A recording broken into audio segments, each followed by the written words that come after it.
All right.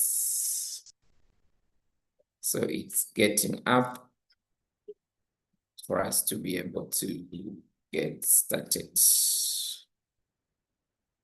Great. So you're most welcome once again to this session. We are going to learn more around public speaking. And today we just want to share more on your style, your public speaking style.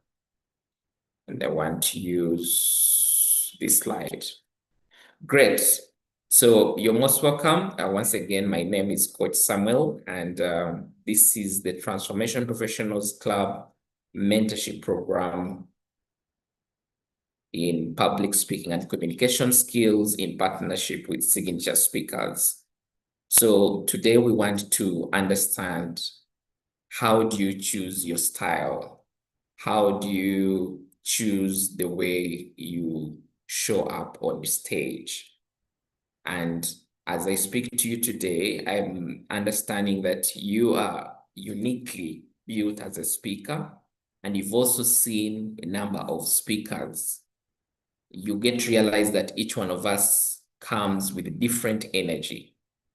There are speakers that come very calm. They are very calm in terms of their voice. There are speakers who come with high energy, and when they stand on stage, everyone feels like, wow, this is it. And then there are also speakers that you'll find in different places, and they're coming out in different ways. So one of the things that I would encourage you as a public speaker is to understand yourself. You see, they say it's okay to copy, but you need to bring your authentic self in the way you approach your style as a public speaker. So a lot of people, one of the things I've learned along my journey as a public speaker is a number of people try to imitate others, yet there is a uniqueness within themselves that would help them stand out if at all they embraced it. So there are people who, for example, they are comfortable at speaking on the microphone, or their voice is either loud, or for some people it's not loud. There are people who are comfortable with, let's say, movements. It is easy for them to easily move throughout the room, here and there. There are people who just feel, for them, it is about making just a few movements here and there.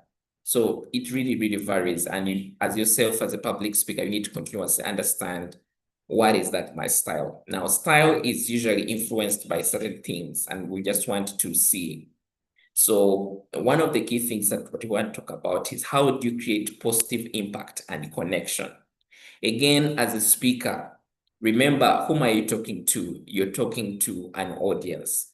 So there's something that we call the SAM, which is the speaker, audience, and the message. SAM.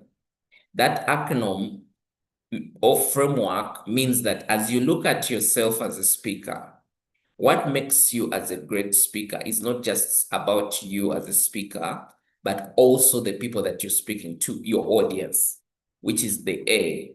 And then we have the message. So you can be good as a speaker, you can have a good audience, but if your message is not right, then this is actually a problem. So when you're thinking about your style, you think about yourself as a speaker, but you're also thinking about, how do you interact with the audience? How do you make positive impact and connection? There are people who love telling stories. When they get on stage, they will be able to share either their personal stories, they'll share stories about how they found themselves to that place where they are speaking, share about their childhood. All that is to ensure that they are creating positive impact and connection with the audience. So what is your style? So I'll give you an example. Every time I'm invited to stage, one of the key things for me is to understand the audience that I'm going to.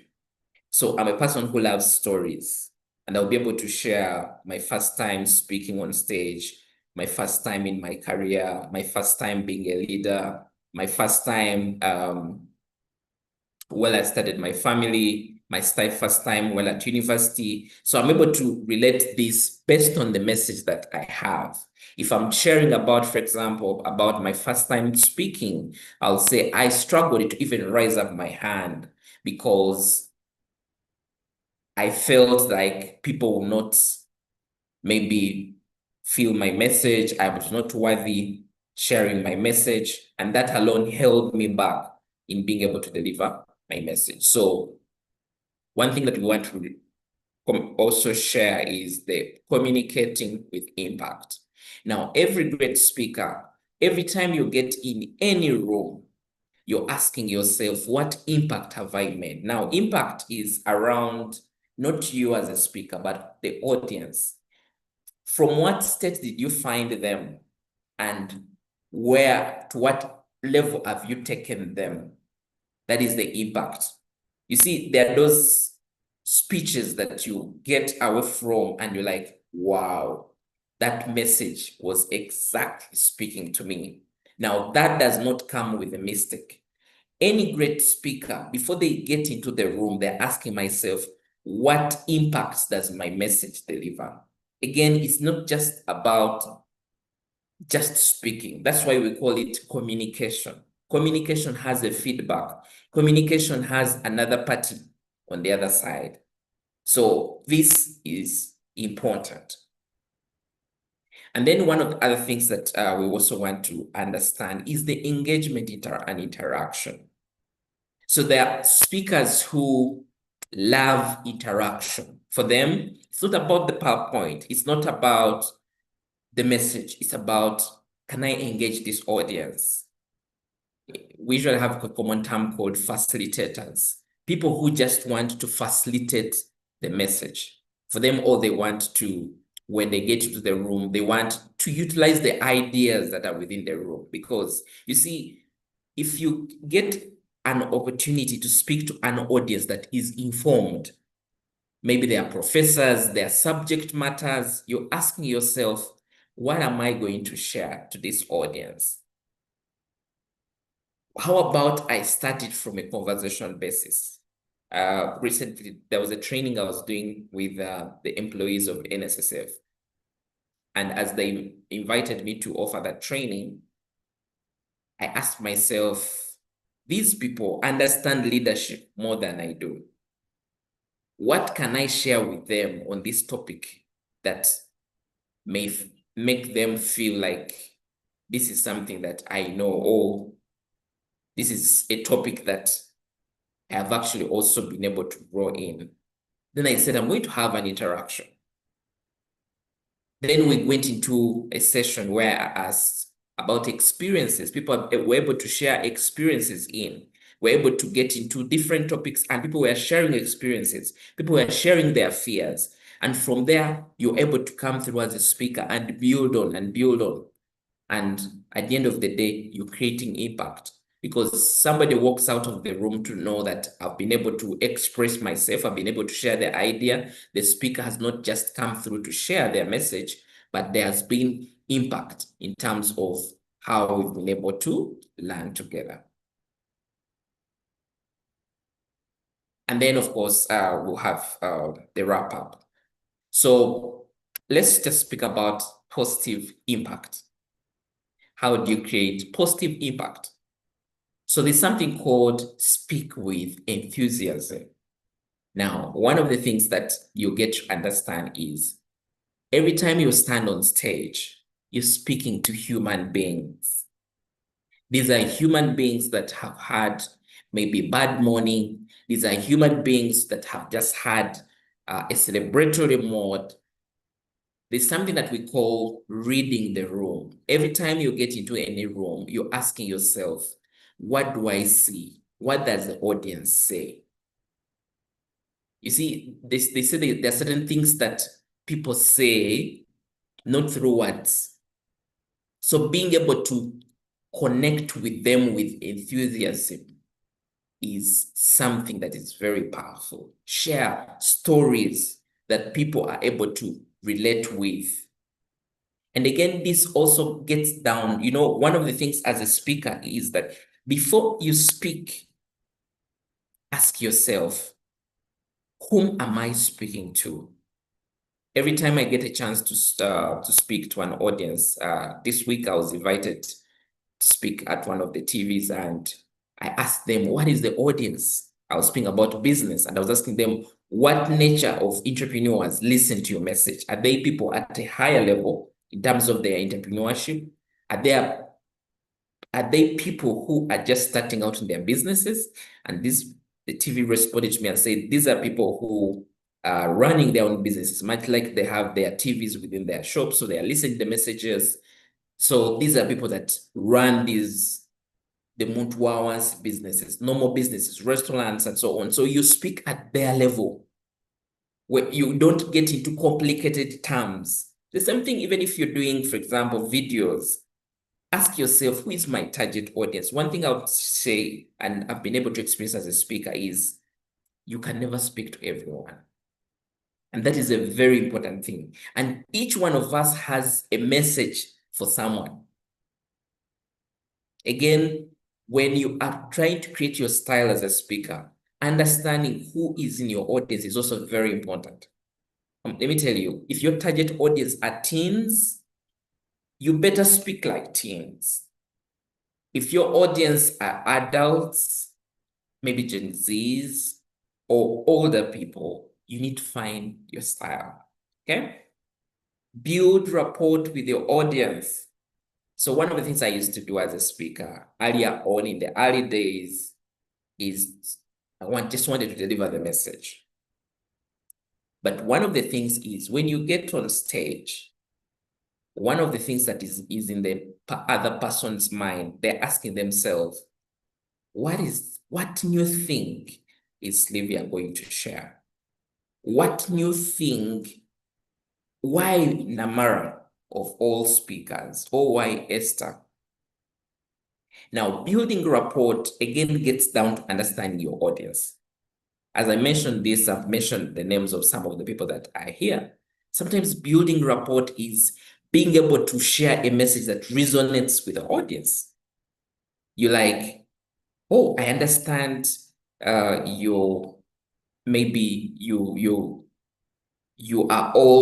I understand all of you may be knowing what is going on within the country, or how the economy is performing, or how the weather is. Do we all feel the weather today? The audience, yes, it's so cold. You are building rapport with them. Because if you miss, for example, the first 5 minutes, or let's just call them, if I told you maybe even going to speak for less, the first 3 minutes, the first 2 minutes are for you to build rapport. Sometimes it's about starting with questions and say, how many of us have been on an airplane before? When people show up their hands, you're trying to build rapport, you're trying to understand them, you're trying to get their audience. Because remember, communication has to take place. You don't just want to come and just share your message. You want to come through such that people can be able to pick something from what you're going to share. Again, it gets down to your style. Now, all those things are not figured out at the stage. These are things that you plan. And that's why you see, as a speaker, one of the most important parts of your speaking process is the planning process. The speeches that are delivered within 10, 30, or 20 minutes, or even an hour, much likely somebody has taken a lot of time to put that speech together to make sure that they can be able to deliver the message to the best of what it should be. Speaking with enthusiasm and building rapport. All these, you're asking yourself, when I jump on stage, what am I going to share? Because sometimes we get into stages and the audience already is questioning why you. So you want to build rapport. Eye contact creates rapport. If you're not looking into people's eyes, much likely they feel like you're not with them. If somebody has something to say, you need to be able to read the room to understand. Sometimes it's about finding a tired audience. It's an afternoon. Get the audience to stand up because you want to get a certain energy. Speaking is about flow of energy from you, the speaker, to your audience. Now, pay attention to the audience's response. Again, it's communication. Because at the end of the day, there is somebody on the other end of the equation, somebody who is going to listen to you. As you're delivering the message, read the room to ask yourself, are we following? So let me use this example. Is this making sense? Could you just type a yes or no within the chat box? Does this resonate with you as a speaker? Have you interfaced cases where maybe you felt either you need to connect more with the audience? It could be an interview that you've been part of. Can I just get some responses within the chat box? Are there cases where you have felt, or what are some of those tips maybe? You can even share. What are some of those tips that you've used before to connect with the audience, such that at the end of the day, you're creating positive impact? Can we get some responses in the chat box? Okay.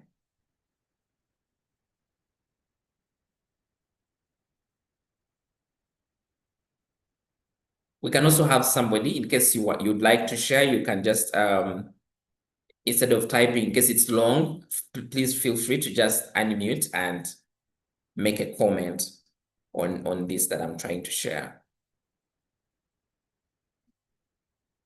Esther, would you want to make any comment on this?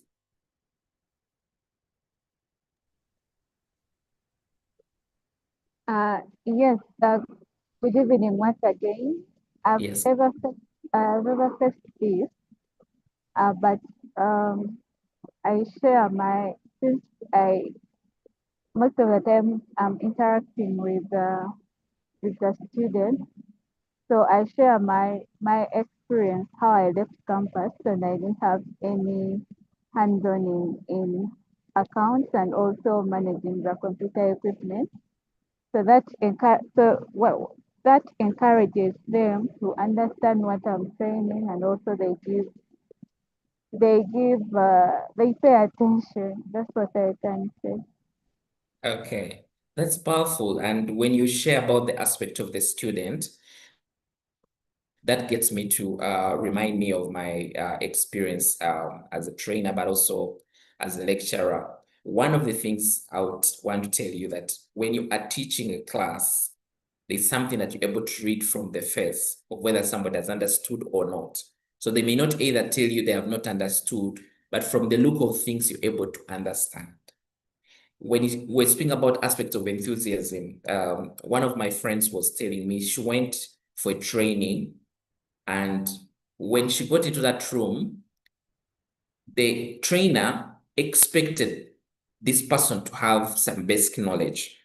But when they were there, they were like, the trainer just randomly mentioned and said, how can you say you have a degree and you don't understand this? Now, that point in time, the report was broken because somebody felt like that they are not understood. So enthusiasm also comes with empathy. Maybe somebody has sometimes you've actually arrived late as a speaker, and because you're the speaker, you just get into your message. There's a reason why certain speakers get on stage and will be like, I'm so sorry. I joined through late and I had this that affected my being here, but I'm so glad that I'm actually here. Sometimes it's even getting into the room and acknowledging the previous message that has been spoken by the other party. Sometimes it's even just about getting onto stage and asking people, what is your expectation? What do you expect to learn from these? you're building rapport. What would you want to learn about money? The audience is able to share. Okay. Namara, do you have any comments around this topic? Yeah, yes, coach. So one of the things that I have practiced doing is most times when I'm about to meet people and I'm supposed to speak to them, I Yeah. start smiling. Like I start smiling from before I arrive. It's Yeah. sort of Yeah. like to stir a bit of a happy, to Mm, create a bit of a happy place within, regardless of yes. what I've gone through in the morning or that day. I start creating a happy place because the people that you're going to speak to, again, they might also have their own problems, but Yeah. they expect you to sort of like understand them or at least come with good news most times. Because Yeah. I've not spoken at a funeral, so it's been in the happy kind of places. The other that that I experienced last year was I had never been in a room that had, I have been in a room that has older people, but I have not Mm, been in a room that had really older people. By older people, I mean someone like the age of my parents and all, grannies and all that stuff. yeah. And when I got there, of course, it was to talk about SMEs. And most Mm, of the people, first of all, that have these businesses, yes, they are land people, but they are also those that are not land. And I realized this time around I had to change and speak Luganda. Now Luganda is not really my strong suit, but at the same time, people appreciated the fact that I was trying to speak it. So yeah, I think I do agree with all the points, yeah. and Wow. understanding your audience will help you to speak to them better. Yes, yes, yes. Understanding your audience will help you speak to them better. And I just want to comment on that, that I've also had an experience. I was invited by the Rotary sometime, I think 2 years back. And this person, because I've had a number of Rotary sessions I've done, so in my mind, I thought about a presentation, a PowerPoint. And of course, I also thought I was going to use English as my message. So I get into the venue, and it so happens that Rotary was doing a community project where they had youths and single mothers that they had gotten into a place. And of course, the language of this whole meeting was also Luganda. So I had to unlearn all that I'd already prepared in my mind to do with finance. I speak about finance to do with bonds, unit trust, and so on, because these messages were not really familiar to them. So I went back to the roots to be able to share, and even the amounts. You don't speak about 5 million, 10 million in such places because people will see disconnect between you, the speaker, and them. I like the fact that you mentioned that when you got into the room and you saw all the people. So one of the powerful things that you need as a speaker is being able to adjust to what you see within the room, because there will be a lot of times where what you've prepared is totally different from the people that you've actually found. And that sometimes that comes in because of lack of certain kind of communication between you and the person who has hosted you. So, or sometimes you might overthink the audience, and yet what is on the ground is actually different. So you need to get into a place where you can easily adjust to the audience as and when you get in there. And that also builds, of course, your style at the end of the day. So thank you so much for sharing. Slivia, have you interfaced something similar to this, or what would be your comment in regarding to connecting with the audience?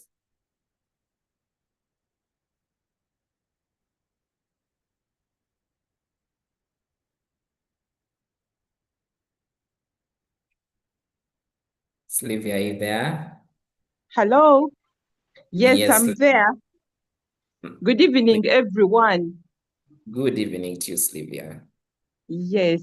I have interfaced with the many people, like mothers, like Yes. these mothers union, meetings where you're supposed to give some highlights of what you've done for the week.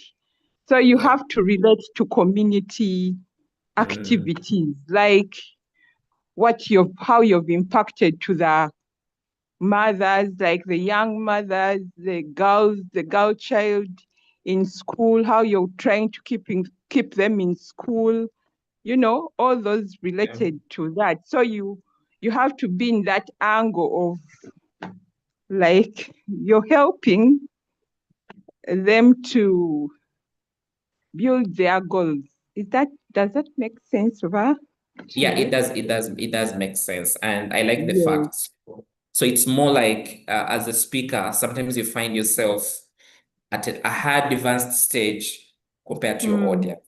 Or you yes. find yourself that you have different versions of you. I'll tell you that I also subscribe to the Fathers Union where I pray from, and you find Wow. yourself that when you get into that such a space, people know you in a different version. So even the message that you're speaking to them should resonate with them.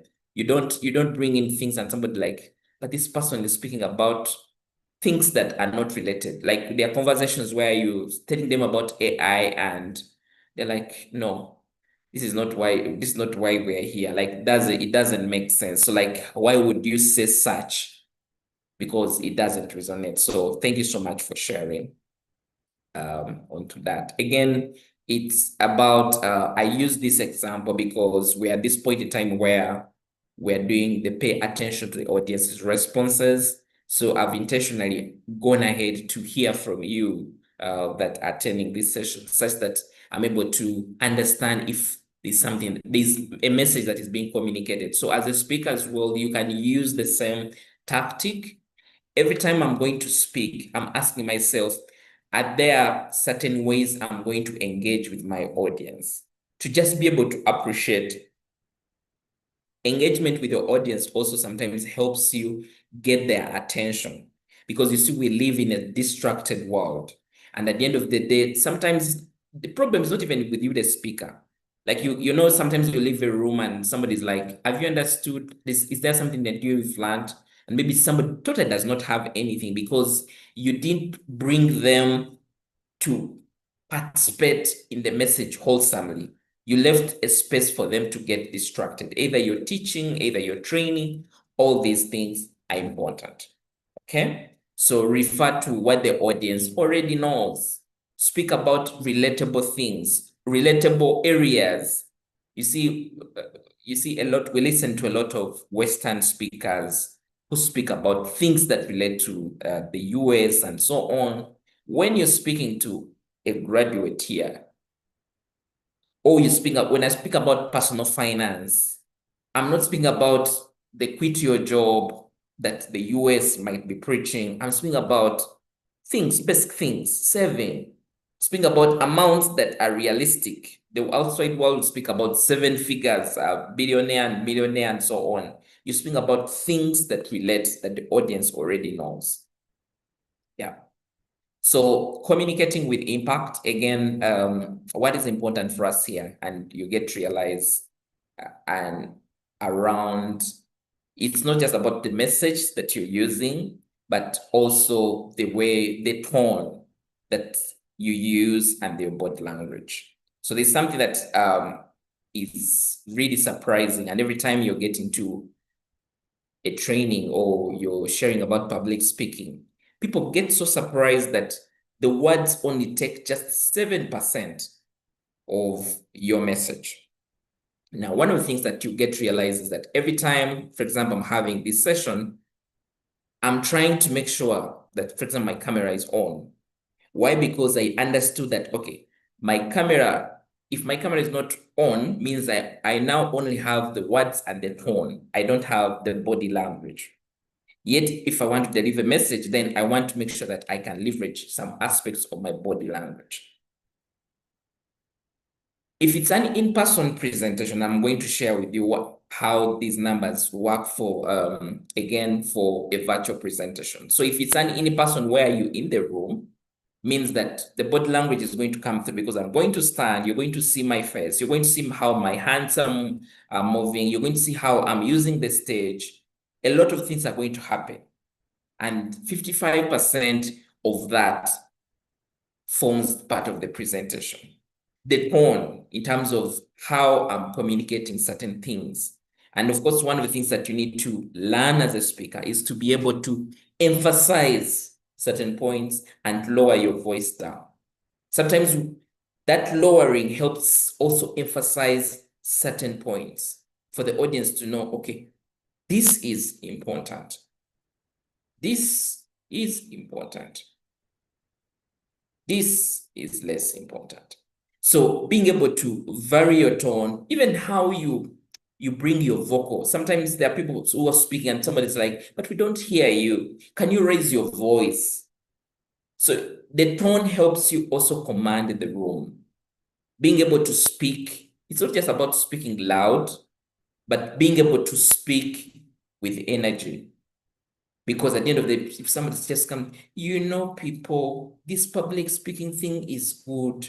You need to be able to come through and do ABC. So like the way you speak, if you speak with low energy, means that your audience is also going to take you at that kind of level. So let's just see how this happens for a virtual presentation. So if I do not have video on, what is happening here is that your so-called words are going to take between 10 to 30%.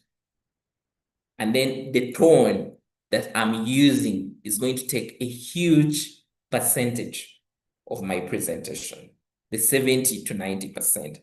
And of course, body language is going to take none because you can't see me. Maybe you'll see my photo there, but it doesn't really make sense. It doesn't add any value in terms of my presentation.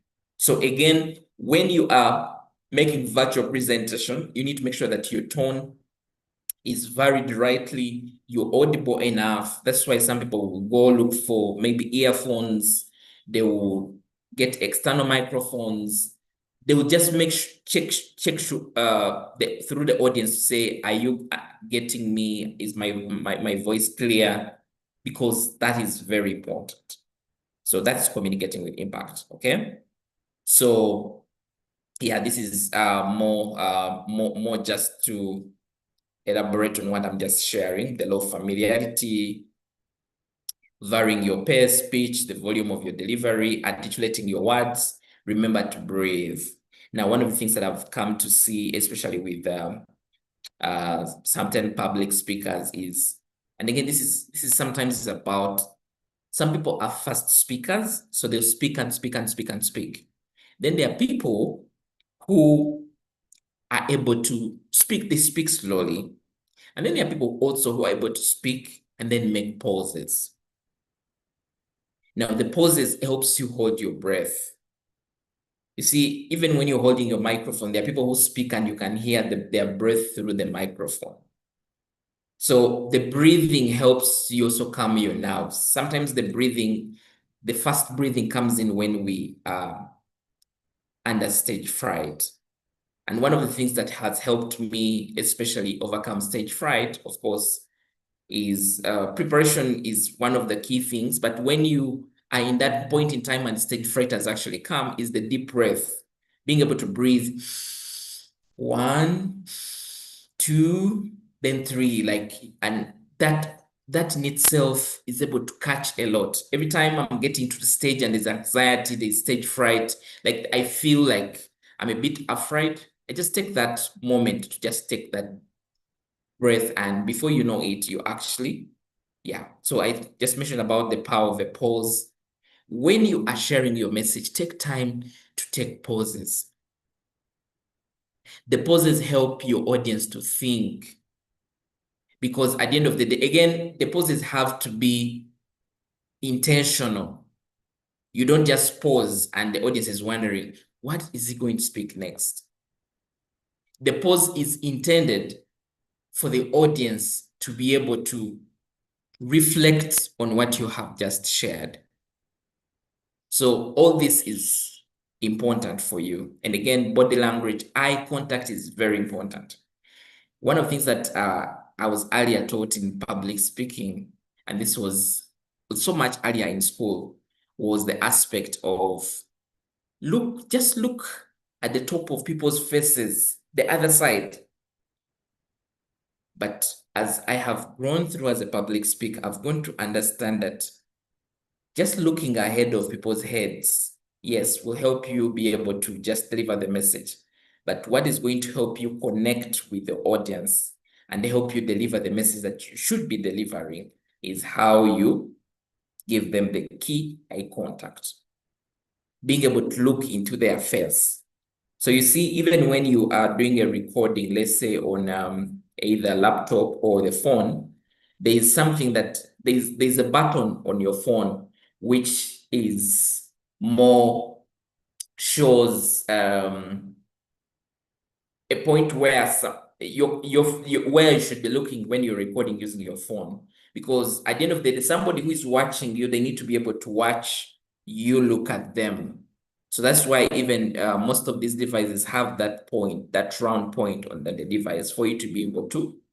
I know when I'm on a Zoom, for example, Zoom session here, I may find myself looking on the sides because that is where my picture is. But at the end of the day, just make sure that you can look in that such that somebody on the other side is able to see you. Okay. The other thing I also want to share is about the rest position.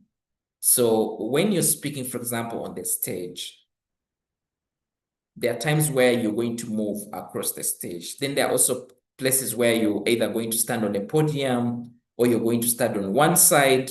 You always have a rest position that you'll use as a speaker. But the rest position does not mean that you're not going to move.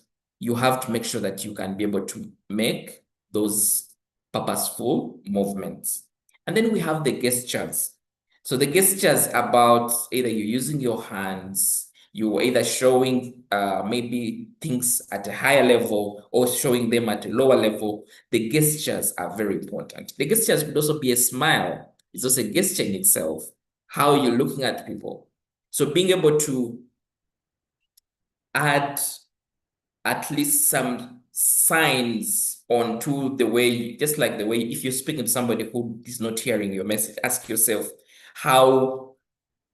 what would they be able to see, or what is that they can get from my message? If, for example, somebody was watching a muted video where you're not able to hear what is being shared, how can you be able to still take the message?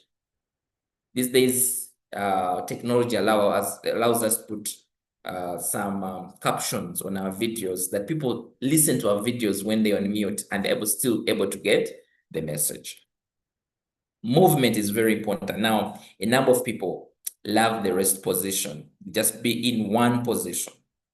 Now, it's very important for you as a speaker to be able to move.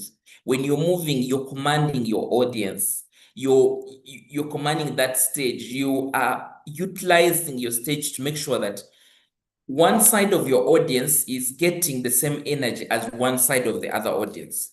There are people who get to stand in the room and you see them just in one corner of the stage. Yet they should be using the stage. There are people who even move into the audience. One of the things that I was taught as a public speaker is, as you move, again, do not give your back to the audience because you don't want to distract your audience in the process, but also make purposeful movements. There are people who you'll see moving to one side to another, moving to one side to another. Basically, they're like marching through. You need to make purposeful movements. Move once, take a pause, move again, or move to deliver a message that you're trying to put forward.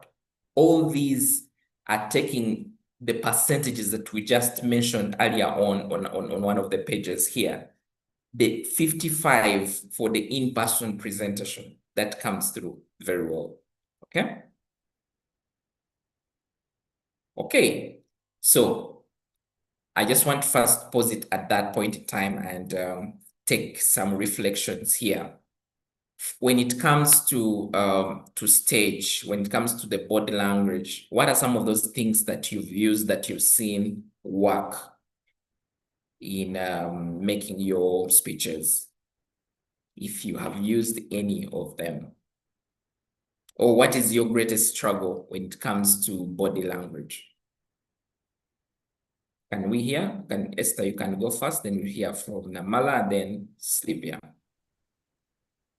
Yeah, so my greatest struggle is the eye contact. Yeah. Yeah, it's so hard.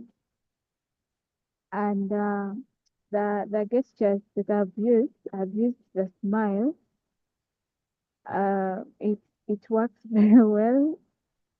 And also, yeah, during the trainings, I use the movement. I don't stay in one position to make Yeah. sure that that the attention is divided between the people that I'm working with. That has helped me. And I also do a pause.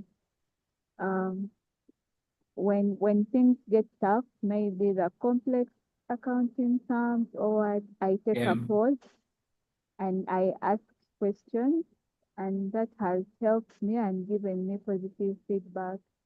That's what Okay. I can say. Okay, great. Why do you think eye contact is actually a challenge to you? What do you think causes that? I really don't know. Sometimes I see it look people straight in the eyes, but it happens when I don't know, during the training.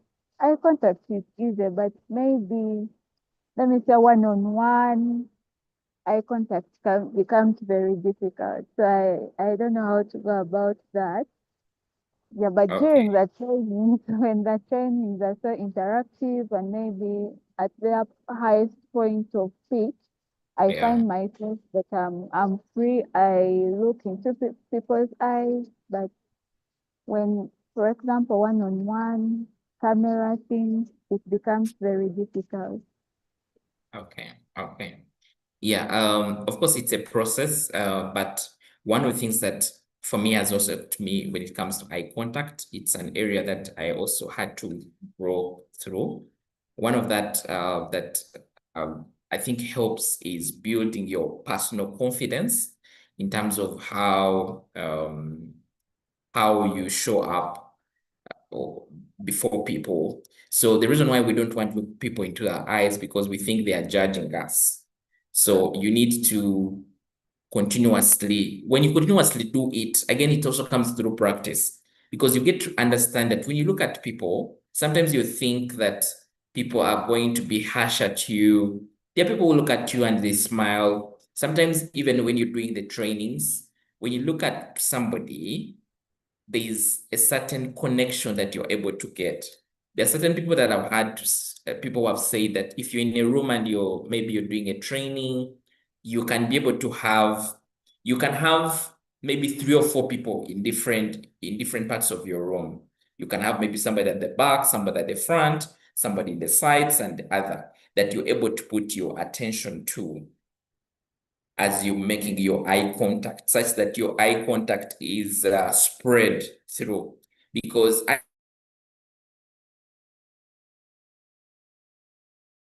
what eye contact helps you is that a training of an hour and you have maybe 20 people in the room, you better look at them for you to hold their attention for the next maybe 20, 30 minutes. So eye contact is something powerful. And again, it comes down to the confidence that you continuously build. One thing that I've come to believe and one thing that has helped me is that if I have an opportunity to speak to an audience, then I belong to that room and I'm worthy of my message. So being able to look into people's eyes and trying to understand, because sometimes when you don't look into people's eyes, it's possible that you may even not get the feedback that you want to understand, am I making sense to somebody? So it is something I encourage you to practice and you'll find it getting easier with time. Maybe to just ask Namara and Sylvia, have you interfaced anything to do with challenge with eye contact, as maybe you can also share on some of these items, Namara, as you share your experience as well, in case there's any tip that you'd want to give to Esther. I might equally be struggling, but so there is me, I think my issue with eye contact is very particular. When I'm in a room and I feel like I I am above everyone in that room, eye contact is not a problem. What I mean is, if I gauge that the people in the room, there are particular people that I easily look at, and I will look at you and I will stick there. And then there are people, I've also been in a room whereby I'm told to say something, and then you find it's like how do I say it? It's like how you are in a room and there is a CEO of some big organization, and for some reason there are people whose faces often look tough, or I don't know how best to explain it, but some of the face looks like Very. they are definitely going to swallow you, and they are scrutinizing each and everything that you're saying. At that point, eye contact is really difficult for me. So I was actually listening in while you were speaking to Esther to understand um how best to deal with that as well. But mine is a bit different from maybe what Esther is talking about. It happens with particular people now, like when I'm talking to people, and it so happens that in my mind, I feel like they need me or they need what I'm talking about. For some reason, it's very easy for me to I'll look at all of you and the confidence is coming from within. I feel like, yeah, the spotlight is on me. But if it so happens that in that moment, the person looks like they're scrutinizing me, oh my goodness, I lose it. So I maybe you can speak to that as well. Then regarding gestures, I move my hands quite a lot when I'm speaking to people. It actually is too much. Yeah, too much Yeah. Yeah. hands movement. Yes, and then again back to the first one of the examples that I gave earlier, when when I had to speak to people in the SMEs and all, part of the things that I realized was, of course, where we were seated was on I think they may call it like a podium. It was like really higher. It was like on a higher ground Yeah. than the rest of the people. So I decided to, at some point I noticed, all these people were looking at us, and I think in their mind they were thinking these guys are too learned or anything. So I decided to walk towards them so Yeah. that they almost feel like I'm with them. I understand their situation.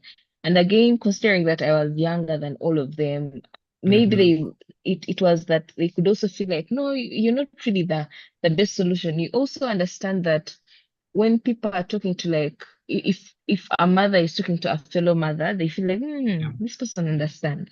But if they see now a younger person talking to them, they almost feel like, what do you know? So I had to try to get closer to them so that they can feel like I am understanding exactly what they're going through.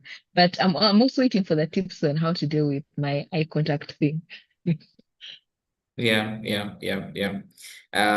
Thank you so much for sharing. And I like I've actually had an experience as well. I think there's a time when I was invited by the Association of Administrators, and they had this big stage because there were over 500 people in the room, and they had this entire big stage. So it was a really higher than these people who was seated. I didn't move down. Why? Because I think I didn't think about that because it was a bit far, and you see sometimes some of these microphones are connected, they are wires, so it's not so much flexible. But I think that is a very good strategy to be able to, where you can, to be able to get down into the room, because sometimes some of the powerful speeches that sometimes people make are those where you're able to move such that people are able to get even more connected with you. In terms of eye contact, one thing that I would really want to say is it's not something that you're able to ace in one go, but it comes down to the confidence. Again, ask yourself, how do I build my confidence as a speaker? Because eye contact is one of the signs of low confidence when it comes, and you've totally shared it very relatively when you say that when I get to the room and I see people, I'm above the people in the room, it is much easier. But then when I get to the room and I'm seeing certain people of a high caliber, I feel like so scared to look into these people's eyes. So it gets down to confidence is built by one, self-belief, being able to know that you're worthy. And this also comes down to affirmations. So as a speaker, you can have key affirmations that you can be able to speak to yourself ahead of any kind of speech. You can write down and say, you are strong, you're worthy it, you belong to the room. All these things that help build your inner energy. Sometimes what has helped me is even getting feedback from the people that I've been able to speak to. Somebody's able to share, say, Samuel, that message was really touching. That message was really on point. Now, all this keeps on building my confidence. So every time I get to the stage, I'm like, I'm going to ace it. I'm going to do it. I'm going to transform minds. So at the end of the day, I'm able to connect with my audience, look into their eyes. It comes out now much easier. Again, internal confidence, the self-belief. But then also gets down to being able to understand this audience ahead of time. So when you understand the audience ahead of time, you prepare your mind to align to the people that you're going to meet. So you say, okay, what am I going to speak that can easily connect with them? Again, it comes down to also preparation, being able to prepare the message that you're going to give. Sometimes why we feel so scared looking to people, because we're trying to think the message within our brain. So we are not prepared. So you're trying to look for points from different places. So, and you're wondering, will people judge me as somebody who is just unprepared, or they'll actually believe that I'm actually ready for this? So there's not really a one answer that works well, but I think it comes down with, again, facing your fears. Because even when you feel that it's uncomfortable, when you face that fear of the uncomfortable in itself, you get to see a change in the way you now start to speak before those people. So again, it's just about being able to understand that, okay, if I'm invited into this room, I belong. If either it's an interview, either it is a stage, or it's a meeting that you're presenting to, it's really very, very important for you. The other thing, of course, sometimes that people have been able to use, especially as they grow into their speaking journey, are some of these other visual aids. For example, PowerPoint. Right now I'm using PowerPoint.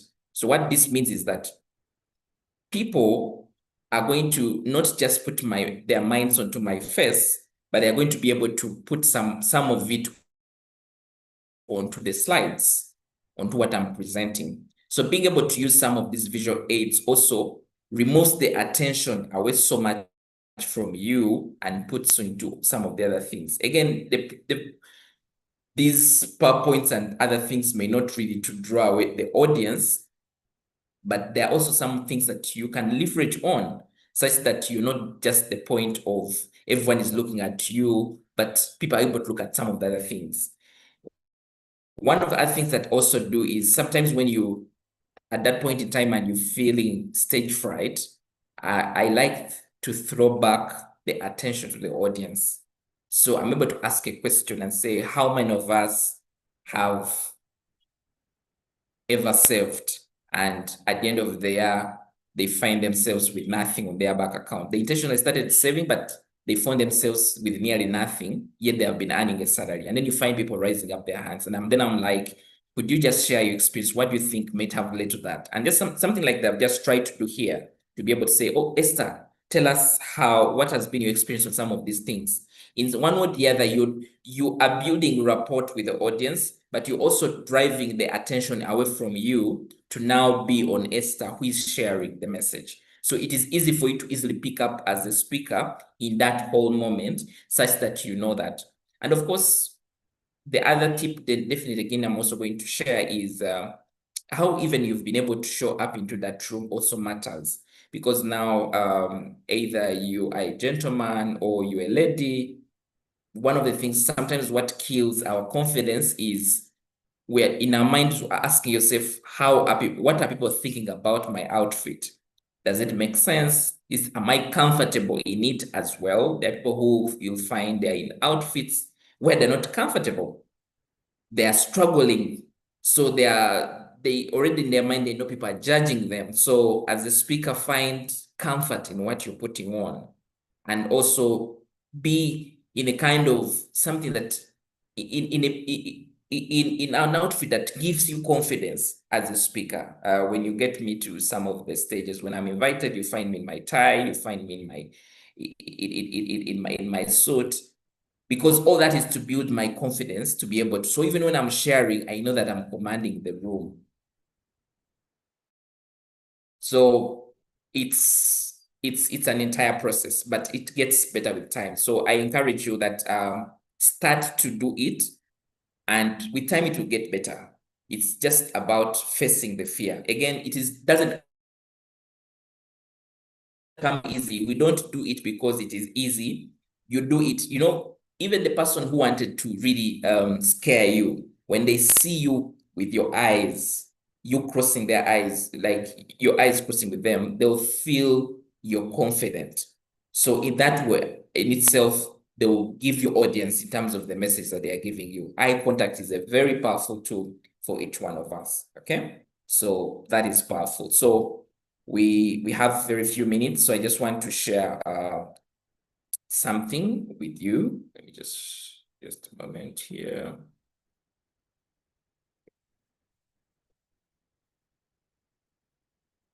Okay, good to see you, Fiona. Oh, Sylvia, you went off around us at some time. Do you want to share on what we are trying to share about, just briefly? I know Fiona just joined, so she may not easily connect, but you'll be able to access the recording. Yes, Sylvia. Miss Namara almost talked most of the things that I was supposed to say, because she was in all the avenues were tackled.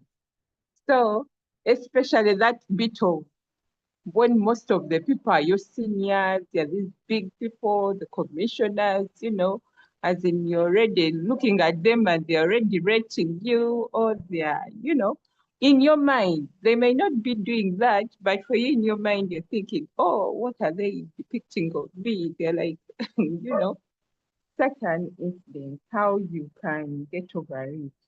But I moved off briefly. I missed out on some of the points you were saying. I only got you talking about the visual aid, but I don't know what you talked about earlier, which can help you build the confidence. Thank you.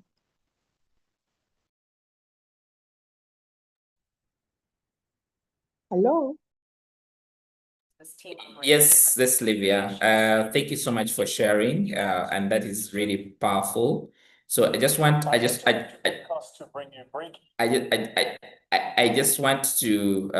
us to just watch this 5 minutes for 5 minutes, and then we're able to pick. So there's a message by one of the public speakers that I listened to. I just want us to be able to pick certain things. Let me just click here. Video optimize. Okay. I interrupt your broadcast to bring you breaking news. No, I joke. Some of the things we do in our business when we work with entrepreneurs and business owners and help them scale and build their businesses is we help them understand these levels to this thing called entrepreneurship. And there are 1 or 2 times I've spoken about this publicly, and often it is misunderstood. It's misunderstood what it is I'm saying, and it's misunderstood how it is that you need to apply it. So I thought what I would do in today's is teach you guys a little bit about how we in the firm see entrepreneurship. Let me give you context. We operate a venture capital firm, my growth fund, which is now 9 years old. And in that, it's a growth fund. So we invest in growth businesses or growth stage businesses, predominantly, but not exclusively, technology adjacent to technology enabled businesses. And so that business has been running for the past 9 years, and it does really, really well. We shifted from my growth fund to a venture partners model about 4 or 5 years ago, and then it really, really accelerated our growth. And so we've got that business. Then we've got our business that invests out of the DIFC in the UAE under Watermark, and that does the work that it does. It's also great business, mid-market, private capital, private debt, specifically business operating out of the DIFC, great investment business. And then we've got in my growth fund stable, when we first started, we had an accelerator program. In fact, I launched the accelerator program circa 2017. We launched something called the Top 40. We were looking at 40 fast-growing businesses across South Africa. At the time, our business was operating predominantly in South Africa. Of course, today, as you know, we're all over the world. But at the time, we were operating exclusively in South Africa before we extended our mandate to be a Pan-African Sub-Sahara business. So we launched this Top 40 Accelerator program, and I had all sorts of businesses there. We had an education business, we had several technology businesses, recruitment businesses, et cetera, et cetera. And we were working with these entrepreneurs and businesses to help them build a business. But the thesis for us was always very simple. In 2014, I was invited as a Dragon on Dragon's Den in South Africa, made several investments, and I watched of the 4 investments that I did, the 3 that failed and the 1 that succeeded. And I realized that there was something that the guys who were running the 1 that succeeded, or at the very least managed to maintain operating on a continuing, ongoing operations. All right. I want us to be able to reflect on just 1 or 2 things. So we have just learned about this aspect of body language, which the eye contact, the wrist position, the movements, and then some of the other aspects that are within here that also to do with the tone. What comments would you give regarding what we've just learned when you watch that video for just the few minutes? What are some of those things that you've seen this person use that you think have helped him grab our attention and make us feel like we need to watch the video? Can we this is for volunteering. Can you just volunteer? You can be able to just unmute and just share. Hello. Yes, Livia.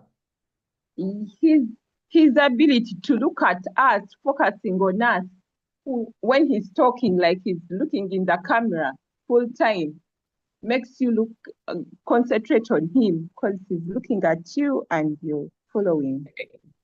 Exactly. So it's more like he's speaking to you who is actually listening. So that is very powerful. That is very powerful. Okay.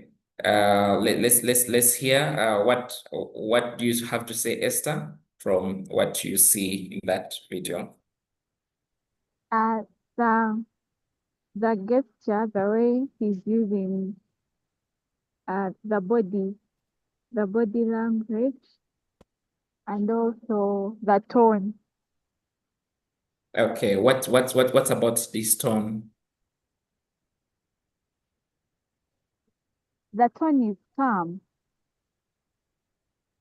Okay. That is great. Namala, what do you get? I think that he seems to have done research in his area, in the field that he was talking about. So it is very easy for him to talk about it, give examples. I think it all goes down to how he prepared, how much he has been either in the field. He seems to be very articulate with what he's saying. And of course, the rest of the points my colleagues have already mentioned them. The body language, the tone, yes, it's very calm. And the eye contact. And the movement as well. The body is moving. So it's not in one place. It's not like a pole. It's moving. So, yeah. Okay. That is great. Fiona, do you want to share anything? What you see? Good evening, everyone. Yes, Sorry, good evening. I joined extremely late. I It's think okay. my greatest takeaway is similar to what Namara shared. He seemed very confident.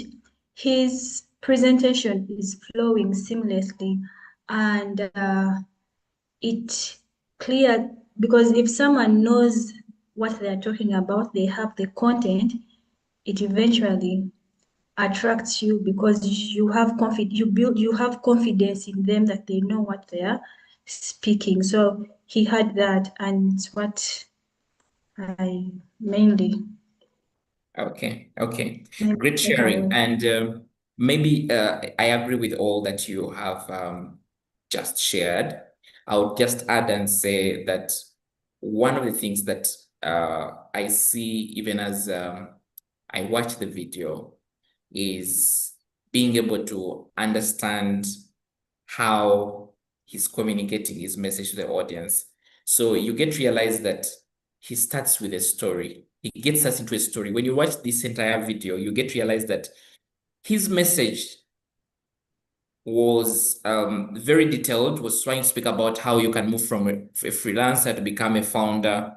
But before he got into the actual message, the body of his message, he took us into a backyard of a story and so on. Now, one of the things that you'll interface with as a speaker is every time you get to stage, you need to ask yourself, what's going to hook my audience such that they're able to listen to me? Because you see, you either speaking on stage, you either speaking via that video that you're sharing. What is that you're going to share at the first? It could be a statistic, it could be a story that you're going to get into people to. People love stories. People also get so curious about statistics, and you could see him trying to get into some statistics here and there. He's, of course, the confidence, the energy that he's also starting with makes you want to just follow through the message. So as a speaker, some of these things do not just come from nowhere. These are principles to it. So you're asking yourself, what is that am I going to do to make sure that my audience is able to be attentive when it comes to what I'm sharing? So all that for me is important. And as a speaker, one thing I'll encourage you is, now that you're able to even spot some of these things, I encourage you to watch some of these public speakers that you know are speaking on different stages. Even in the rooms, there are those speakers that you get into rooms and you're like, this guy is really a good public speaker. You, as somebody who is growing into this area, when somebody is speaking, ask yourself, what is that has made this a unique speech? What is that has made me glued to listening to this person? So all that helps you to pick one or two things and say, for my next speech, I'm not just going to use hand gestures. I'm going to be able to have some movements. I'm going to speak with confidence. I'm going to have pauses. I'm going to use illustrations. I'm going to use stories such that you're able to prepare your speech in the best way for the audience. So all that is something that I really encourage with you. So as we end today, I want to share with you a key takeaways, of course, that you need to be able to. Now, each one of us as speakers, through our speeches, we are either giving hope to our audience, it's either we are helping, it's either we're speaking from our heart, or we're bringing an element of humor. So these 4 H's, the hope, help, heart, and humor, are key aspects that you are able to embed within your speech. Again, it comes back down to what we just shared about the enthusiasm of you as a speaker, being able to connect with your audience. So as you're sharing with them, you're giving them the hope, you're encouraging them, say, you can do it. I've been able to also, like the way Esther mentioned, she's been able to go from university unexperienced and become to who she is right now. If it's about helping, you as that somebody who comes through with a helping heart. Through that, you're sharing tips. You can be able to do ABCD. From what we've just gone through, you get realized that I've been able to bring in an element of hope, but also bring in an element of help, and also being able to also speak from the heart. Now, my friend, one of our coaches, David, is very good at humor. When he gets onto stage, when he gets into any session, he'll be getting into a laugh here and there. But for some of us, it may not be something that comes naturally to us. So you're able to find what is that your key strength? What is your key strength as a speaker? When you get, is it about encouraging? Is it about the humor? How do you keep your audience alert for them to be able to listen to you? So that is something that I encourage you to reflect about. Understand yourself as a speaker. And you can be able to find other speakers that speak like the way you speak, and you're able to learn from them, say, what are they really doing? Because at the end of the day, when you do that, it gets much easier with time. The other thing that I also want to encourage you is find your message. Now, a number of us have, for example, you find myself, I speak about career, I speak about personal finance, much like because I chose those as my messages. So as we're going through this mentorship, you need to get down to now getting yourself down to say, what is my message? What is that I'm going to use my voice to share to the world? Who is my target audience? There are times when you'll be invited to a stage and you need to share a message to a certain kind of audience. But also as a speaker, you need to continuously develop yourself and grow what you call your message. Such that in case somebody asks you, I see you're a speaker, what do you speak about? You're like, I speak about motherhood, like my friend Sylvia here. Or Fiona would speak up, say, I speak about human resource systems. Or Namala shares and speak up. I speak to entrepreneurs. This is my message. My message is around entrepreneurship. That's where my voice is. Esther speaks here about skills, training, and so on. Maybe that's where her message is. You need to be able to understand what is your message as a speaker and who is in that way. As you do that, as you think about your message, think about who is in your audience. Who would benefit from my message as a speaker? Because let me tell you, what is going to grow you as a speaker is understanding your message. One of the things I invest in every day is my messages, the career growth, personal finance. I read books because these are my messages, such that even when I stand on stage, it is easier for me to be able to speak without even looking at slides or whatever it is. So one of the assignments that you need to think through within the week is to ask yourself, what is my message? What is my strength? Where are my strengths? And again, as a public speaker, always aim to leverage on your strength. There are people who have some element of humor. Use it because that is what gives you leverage. So all this is important. And then, of course, the other thing that I also want to ask you is to think about what are some of those situations that trigger your anxiety. Now, you've spoken about the eye contact, and quite a lot of us, sometimes the eye contact gets off when we start to fig it in terms of our message. So if at all eye contact is challenging you when you are struggling with your message, then you know that I need to prepare. I need to make sure that I prepare well. Or that time when you feel like you're struggling with the eye contact, start to engage with the audience. Ask a question such that people are now looking around to see who else put up their hands, or they are looking around to see who is giving the message, who is now responding to the question.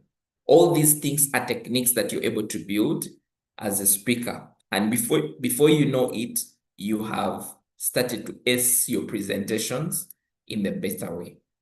And again, it comes down to mindset.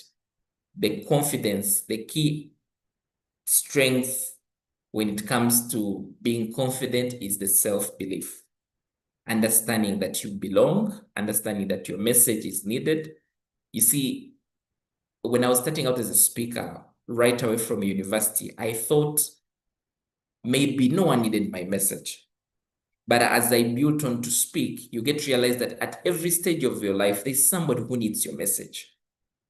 And I usually say that the longer you keep quiet, the more you, like, the people that should listen to your message are in a struggling state. So every time you keep quiet means that they are going to struggle. But when you come out and you share your message, the entrepreneurs that you're speaking to will know what is the right thing to do within their businesses.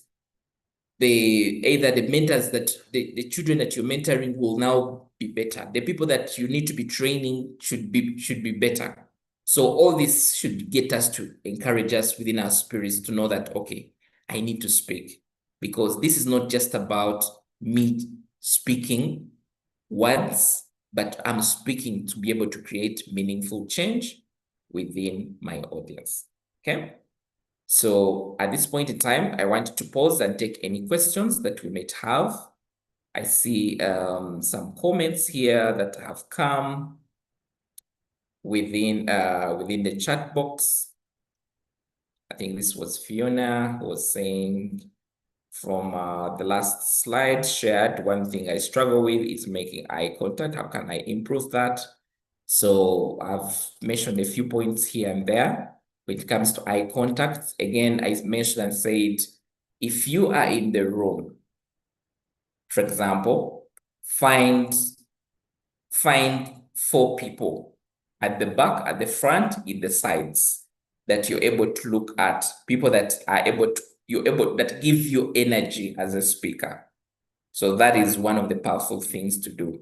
The other powerful things that you can also basically be able to do is, as a speaker, when you're speaking, you can balance through. Of course, it comes down to, again, the confidence that I just mentioned. The reason why it's important for you to make the eye contact is you want to deliver the message. So always move around your eyes to how the room is set up. Sometimes it's even about getting to the room early, such that you get familiar with the room, of how the room is set up. So it gets much easier.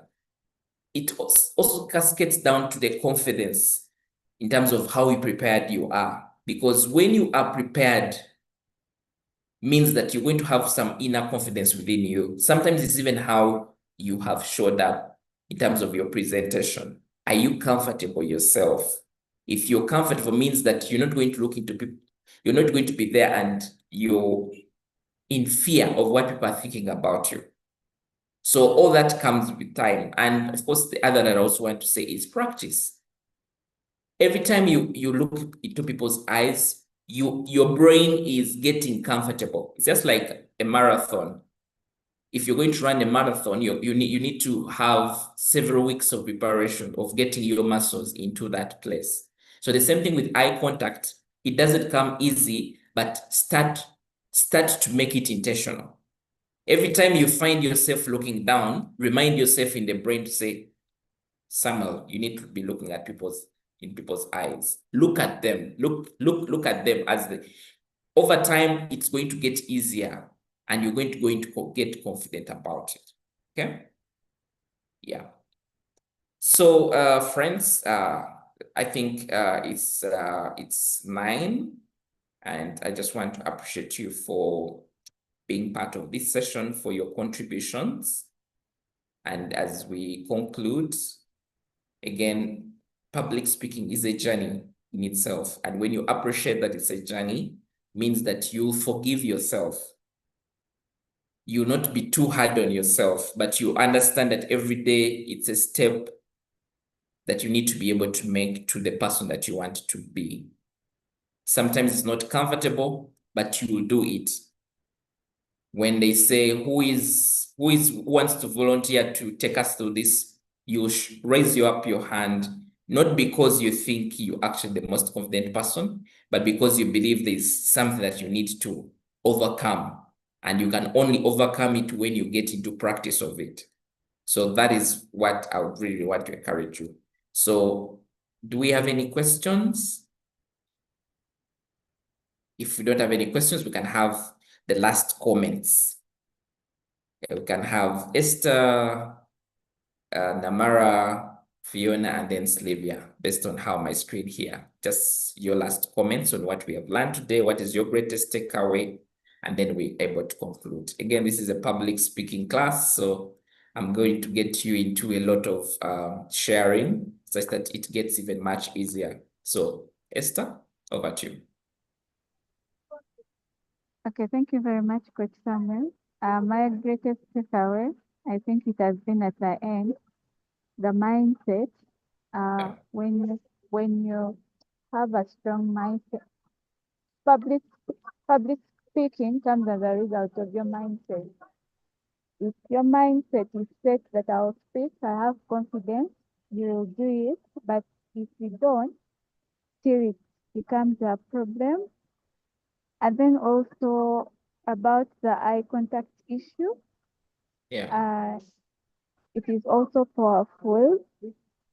And at least you have to make sure that in the room, there are at least people from the different angles that are viewing and getting what you're speaking. Yeah. And also the movements that you do are so strong when you're delivering the message. And those are some of my key takeaways that I've got. Thank you, Coach. All right. Thank you so much, Esther. Namara? Thank you so much for taking us through, at least for trying to build our confidence and try to show us the best way to handle this. My biggest takeaway was on that one. Being in a room where someone decides to say sort of like the wrong thing based on their feelings and emotions. Yeah. And listening to this right now, I figured it is always right that even if you are the speaker, you, regardless of how the audience reacts or anything, you need to be calm. And the second has been about preparation. The more you prepare about a particular matter or topic, then it's very easy for you to deliver it to the public as well. Yeah. The other has been about body language. Now, I don't know, but yes, we are going to deal with that as well. Body language is as we've mentioned, very important. People are reading your thoughts based on how you are seated, based on how you're moving, based on how, you know. So it's best that you're very conscious about your body and what you're doing at a particular point. Some of us do facial expressions when someone says something, your facial expression immediately, you sort of like move, you squint your eyes and everything. And for some reason, of course, people will be looking at you. So if you squint your eyes, people are going to understand that you either disagree, that most likely you disagree with what the other speakers said. So it's very important to be very conscious about that. And lastly, it is not a one-time thing. It is a journey. And the more you practice or the more you look at, you understand what you're supposed to do, how to speak to people, then the better you become. So thank you so much. It's been a very interesting session. Great. Thank you so much, Namara. We'll now go to Fiona and then Sylvia. Thank you. One fact that I continue appreciating and learning is Yes. no great speaker does not just show up. They prepare. Yep. Yep. And in your own words, you've asked us and guided us to find our message and invest in it. So what is my message, for example, as Fiona? And am I investing in it? Because even the preparation is part of my investment. If I want to impress my audience, if I want them to be confident in me, and if I want to build my confidence, I have to invest in my message and know it. Then also from the tips you shared, from one of the challenges or fears that I have that I raised, from my next speech or opportunity to have a conversation with more than 2 or 3 people, Yeah. I will identify the 4 or 2, at least some people from the audience that I can start to practice the eye contact and also start being intentional about walking around whichever space that you're making communication in. And yeah, that is really it. Since I didn't attend much, but at least from the parts that I've attended, that is my greatest takeaway. No, these are really great points, and thank you so much for sharing. So, about the message, I just wanted to add a voice to that and say that every great speaker that you know, you'll find somehow they have a message that you resonate them with. So it's important for each one of us to have messages such that the world starts to brand us in that direction. So yeah, it could be around your profession. It can also be around a passion. It could be about what exactly it could be about a story that maybe that reflects your life, how you've been able to grow. What is that is a common pattern in terms of your message? But then it could also be around the 4 H's that I've mentioned. It could be you're somebody who is encouraging, you speak from heart, you're somebody who is into helping, mentorship, all that kind of aspect. You're somebody who is looking at the various aspects. So let's say humor and so on. So all that forms into your speaking prepositioner as a speaker. So yeah. So thank you so much. Let's have Slivia.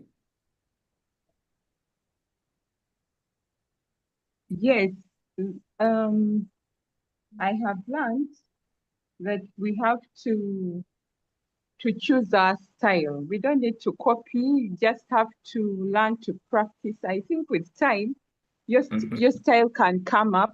I believe so. And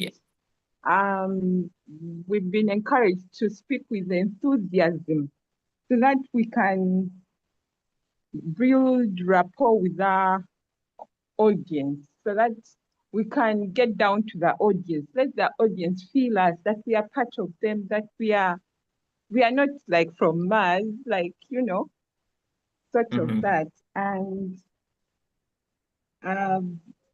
the issue of excess of practicing stood out for me. That means we have to, as we put in the tone, the body language, all that, we should keep on practicing to be where we have to be. Thank you. Great. Thank you so much, everyone, for those reflections. And I'm glad that you've learned at least 1 or 2 things from this presentation. So for the coming weeks, I encourage you to take the assignments that have been provided. If you've not taken any of those, I'm going to share some of those assignments that have come through. So what we do is through this period of learning, we want you to even before you get so confident with the stage, let's just start with the camera. And some of the people that have gone through the mentorship, you find somebody has never spoken before the camera. Now, one of the things that has developed me as a speaker is feedback. As human, we have what we call the blind spots. So when you speak, you find yourself that you think you're actually doing your best. You're putting your best foot forward. And Namara just mentioned and said that she says she uses a lot of her hands here and there, and sometimes it's too much. So to certain people, they may not realize that actually that is actually too much. Yet maybe you would be using your hands to emphasize what you need to emphasize and then hold back into a rest position. So the reason why we've done these video is to enable you to start to get out of this uncomfortable position, because when you start to record yourself, sometimes it's even about being able to understand the message that you're now going to share about. Because if, for example, you get into the room and they're asking you, introduce yourself, and you're introducing yourself from the perspective of a speaker, what would you speak? What would you share? When people get into interview rooms and people are asking, tell us about yourself, this seems to be one of the easiest questions, but a number of people struggle with it. Why? Because this is something that they've not practiced over time. So I encourage you to take on those exercises. Every week, we encourage that at least there's a video that you are sharing, and then feedback is also provided such that we can be able to here and there be able to learn from each other, but also learn from feedback. We have Coach David in there. You've seen his feedback, very detailed feedback. And one of the things, again, I will encourage you that even as you take on this feedback, it's a developmental feedback, because the reason why you're part of this mentorship is to get support and help. There are certain things that no one would ever tell you, but through feedback, you're able to learn. And when you also give feedback to somebody, it's not just their feedback, it's a feedback for each one of us to just look through and see what are some of those areas that I can also improve, that when I'm actually going to make my next video, it is within my mind not to do it. So all this is important. And I want to leave you with a message and say that every speaker is still a work in progress. You hardly find a perfect speaker. Every speaker feels stage fright. Every speaker, when they are speaking, they'll make one mistake or the other. But what matters most is being able to continuously improve yourself as a speaker, receive feedback, work on it, see how to align yourself and find your voice as a speaker. So thank you so much, and wishing you well in the rest of the week. And let's keep the chat interactive. Looking forward to seeing at least Namara's video coming through, Fiona's video, and Slavia's video coming through, and the rest of the participants, even those that have not been able to join through this live session. Otherwise, for now, may God bless you. Have a blessed night.